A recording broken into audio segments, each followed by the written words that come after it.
अनुभूती. माझ्या विचारपोथी पुस्तकात मी एक विचार दिला आहे.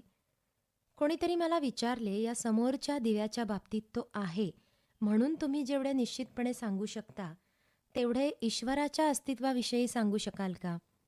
मी उत्तर दिले की ईश्वराच्या अस्तित्वाविषयी तो आहे हे मी निश्चितच सांगू शकतो.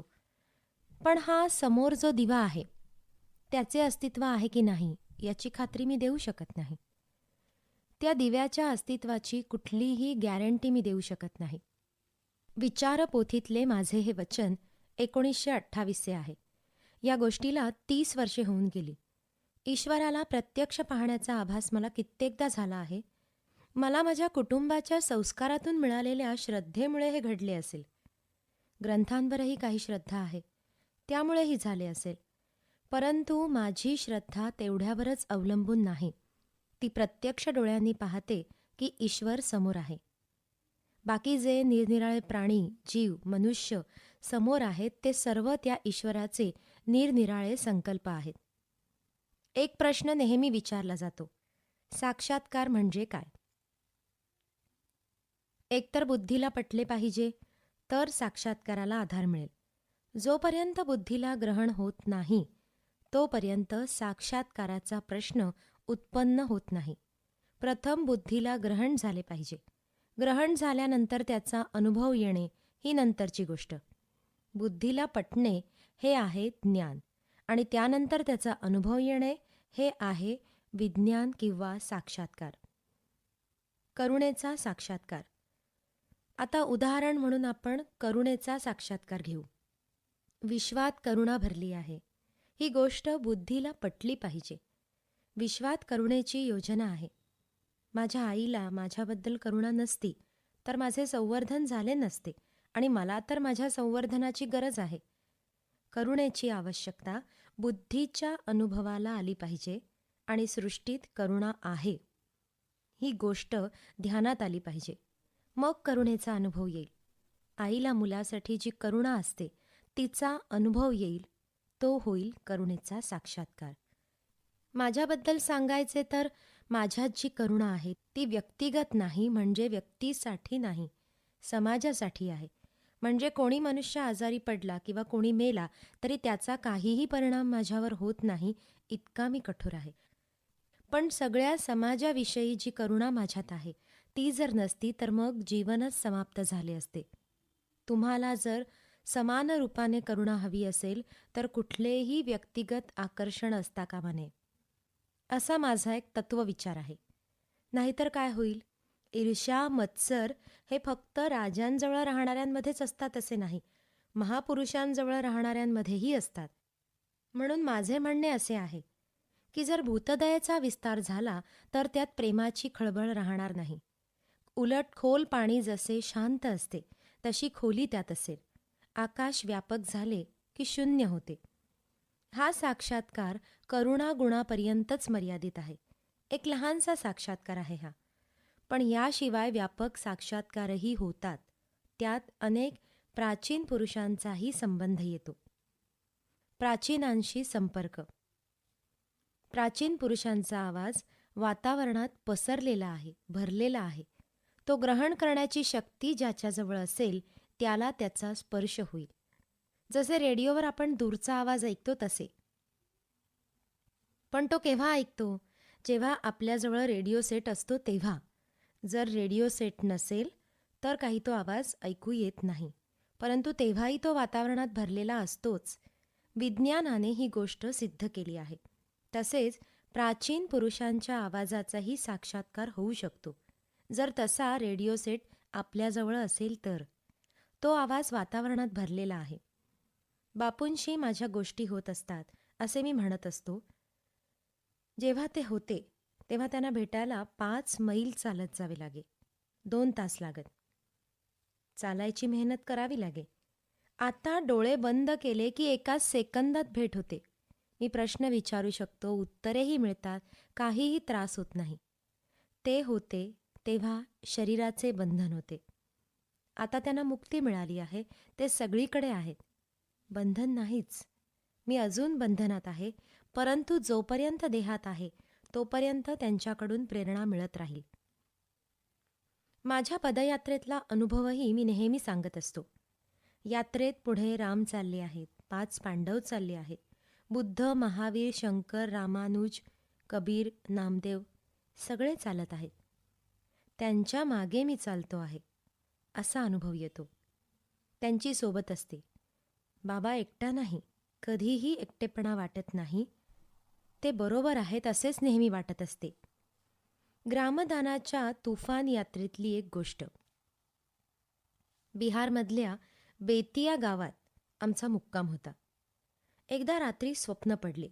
एक सात्विक चेहऱ्याचा मनुष्य माझ्यासमोर बसून माझ्याशी बोलत होता. विनयांजलीवर चर्चा चालली होती. त्याने 2 भजनांचा अर्थ विचारला. मी समजावीत होतो. तो एकाग्र होऊन ऐकत होता आणि मान हलवून बरोबर आहे म्हणून सांगत होता. थोड्या वेळाने माझ्या लक्षात आले की हे जे माझ्याशी बोलून राहिले आहेत ते तर साक्षात तुलसीदास आहेत. आणि माझी झोप उघडली. मी विचार करू लागलो की अरे हे काय झाले. मग माझ्या लक्षात आले त्या दिवशी तुलसी जयंती होती. दरवर्षी तुलसी जयंतीच्या दिवशी मी त्यांचे स्मरण करीत असतो आणि तुलसी रामायण किंवा विनयपत्रिका पाहतो. पण त्या दिवशी ते राहून गेले होते. मला आठवण राहिली नव्हती तर रात्री स्वतः तुलसीदास माझ्याशी गोष्टी करून गेले. त्या दिवशी 2 भजनांचे नवीन अर्थ मला सुचले. एकदा ब्रह्मविद्या मंदिरात मनोहरजींनी विचारलेल्या एका प्रश्नाचे उत्तर देताना मी ज्ञानेश्वरीच्या एका ओवीचे विवेचन केले. त्या रात्री झोपलो तर विन्याशी ज्ञानदेवांच्या गोष्टी झाल्या. ते म्हणाले, विन्या, मी बोला बुद्धीसी अटक. हे जे म्हटले आहे ते यतो वाचो निर्वंतते अप्राप्य मनसा सह या उपनिषदाच्या वाक्यावरून म्हटले आहे. आणि तेथे वाचा मनसच्या ऐवजी बोला बुद्धी शब्द वापरला आहे. हे तू बरोबर समजला आहेस, पण ते सहजच झाले आहे असे नाही. उपनिषदाच्या मनसमध्ये बुद्धीचा अंतर्भाव मानला पाहिजे आणि ज्ञानेश्वरीच्या बुद्धीमध्ये मनसचा अंतर्भाव मानला पाहिजे. परंतु मी बुद्धी शब्द का वापरला हे उपनिषदाच्या मनस शब्दावर विचार केला तर ध्यानात येईल. एवढे बोलणे झाले. मग माझे चिंतन सुरू झाले. चालले अर्धा तास. असा संपर्क होत असतो. परमधाममध्ये मनाच्या एका विशिष्ट अवस्थेत ज्ञानदेवांचा माझ्यावर विशेष अनुग्रह झाला. परमधाममध्ये मला 3 लाभ झाले. शून्य चित्ताचा अनुभव, भरत रामाची प्राप्ती, ज्ञानदेवांचा अनुग्रह. प्रत्यक्ष संवाद. तेलंगणात पोचमपल्ली येथे हरिजनांनी जमिनीची मागणी केली आणि 100 एकर जमीन दानात मिळाली. 18 एप्रिल 1951ला. त्या रात्री मला झोप 3-4 तासच आली. ही काय घटना घडली मी विचार करू लागलो. माझी ईश्वरावर श्रद्धा आहे आणि ईश्वरानंतर नंबर 2 वर गणितशास्त्रावर विश्वास आहे. तर माझे गणित चालले. जर सगळ्या भारतातील भूमिहीनांसाठी जमीन मागायची असेल आणि भूमिहीनांना समाधान द्यायचे असेल तर 5 कोटी एकर जमीन पाहिजे. इतकी जमीन अशा प्रकारे मागून मिळेल काय? मग साक्षात ईश्वराशी संवाद चालला. अगदी समोरच्या माणसाशी बोलावे तसा संवाद झाला. तो म्हणाला, जर भ्यालास आणि मनात शंका ठेवलीस तर तुझा अहिंसा वगैरेवर जो विश्वास आहे तो तुला सोडून द्यावा लागेल. म्हणून श्रद्धा ठेव आणि मागत जा. मग आणखी एक गोष्ट जोडली. ज्याने मुलाच्या पोटात भूक ठेवली आहे त्याने आईच्या स्तनात दूध ठेवले आहे. तो अपूर्ण योजना बनवीत नाही. माझे समाधान झाले आणि दुसऱ्या दिवसापासून मी मागणे सुरू केले. निर्विकल्प समाधी. भूदान यात्रेतील एक गोष्ट आहे. चांडिलला मी मॅलिग्नंट मलेरियाने आजारी पडलो. ताप बराच होता आणि अशक्तता तर इतकी होती की यातून मी वाचेन अशी आशा नव्हती. माझ्या मनाची 2ही प्रकारे तयारी झाली होती. जर ईश्वर मला उचलून घेऊन गेला असता तर मला दुःख झाले असते असे म्हणता येणार नाही. पण एक दिवस 17 डिसेंबर 1952ला आता जायची वेळ आली आहे असा भास होऊ लागला. तापही खूप वाढला होता. त्या दिवशी मी जवळच्या लोकांना मला जरा उठवून बसवायला सांगितले. त्यांनी बसविले. मी सरळ चिंतनात मग्न झालो. 25 किंवा 30 मिनिटे मी चिंतनात होतो. त्यावेळी मला जो आनंद झाला आणि जे दर्शन झाले, तसे जरी ध्यानयोगाचा पुष्कळ अभ्यास मला आहे तरी त्यापूर्वी कधी झाले नव्हते. एक निस्सीम अबाध आनंद मिळाला, अपार शांती मिळाली. जणू काय मी ईश्वराजवळ पोचलो आहे, साक्षात त्याला पाहतो आहे असे वाटत होते. तुम्ही याला आभास म्हणा, मिथ्या म्हणा, काहीही म्हणा, शंकराचार्यांनी तर दुनियेलाच मिथ्या म्हटले आहे. हा अनुभव दुनियेच्या बाहेरचा नाही, म्हणून तुम्ही याला मिथ्या म्हणू शकता. अर्ध्या तासाने मी भानावर आलो आणि आपल्या नव्या दुनियेच्या बाहेर आलो. ज्याला शास्त्रात निर्विकल्प समाधी म्हणतात, तसा तो अनुभव होता. निर्गुण स्वरूपाचा तो अनुभव होता. माझ्या शरीराला घाम आला होता आणि ताप पण उतरला होता. मी तर तयार होतो. ज्याने जगाचे ओझे उचलले आहे त्याने माझे ओझे देखील उचलले आहे. त्याने जर मला बोलावले असते तर मी तयार होतो. दुसरीकडे ही पण तयारी होती की जर मी आरोग्य लाभ होऊन चांगला झालो तर पुष्कळसे शारीरिक आणि मानसिक दोष देखील निघून गेले असतील आणि मला मानसिक बळ मिळेल. शरीराने मी पहिल्यापासूनच अशक्त होतो. शरीराची अंतःशक्ती देखील कमी झाली होती. परंतु मनाची स्थिती पाहता उत्साहच उत्साह दाटून आला होता. हंताह पृथ्वीम इमाम इहवा इहवा. या पृथ्वीला इकडे फेकू की तिकडे फेकू, या वेदमंत्राची आठवण यावी इतका उत्साह होता. सगुण स्पर्श. यात्रा बिहारच्या मुंगेर जिल्ह्यात चालली होती. उलाव गावात मुक्काम होता. एका महादेवाच्या देवळात तळघरात सभा होती. सामान्यपणे महादेवाच्या देवळात शिवालय जमिनीच्या खाली तळघरात असते आणि वर सभामंडप असतो. पण इथे उलटे होते. सभागृह खाली होते आणि शिवालय वरती होते. सभेमध्ये माझे बसण्याचे स्थान शिवलिंगाच्या नेमके खाली होते. तेथे बसलो असताना भगवान शंकर माझ्यावर आरूढ झाले आहेत आणि मी नंदी आहे अशी अनुभूती मला झाली. तेव्हा अधिरूढ समाधी योग याचा नवा अर्थ माझ्या ध्यानात आला. आत्तापर्यंत मी त्याचा अर्थ योगारूढ, योगावर आरूढ झालेला असा करीत होतो. पण आता तर योग ज्याच्यावर आरूढ झाला आहे, जो योगाचे वाहन बनला आहे असा अर्थ झाला. तो सगुण स्पर्श होता. तोपर्यंत मी कार्यकर्त्यांना रागवत असे, उन्मत्तासारखा बोलत असे. बारकाईने पाहिले तर यानंतरच्या माझ्या भाषणात या दृष्टीने फरक झालेला दिसून येईल. साक्षात आलिंगन. ऑगस्ट 22, 1957चा दिवस. कर्नाटकात प्रवेश करण्याच्या 2 दिवस अगोदरची घटना. रात्री मी मच्छरदाणीच्या आत झोपलो होतो. एकदम काहीतरी विंचू चावल्यासारखे वाटले म्हणून बाहेर आलो.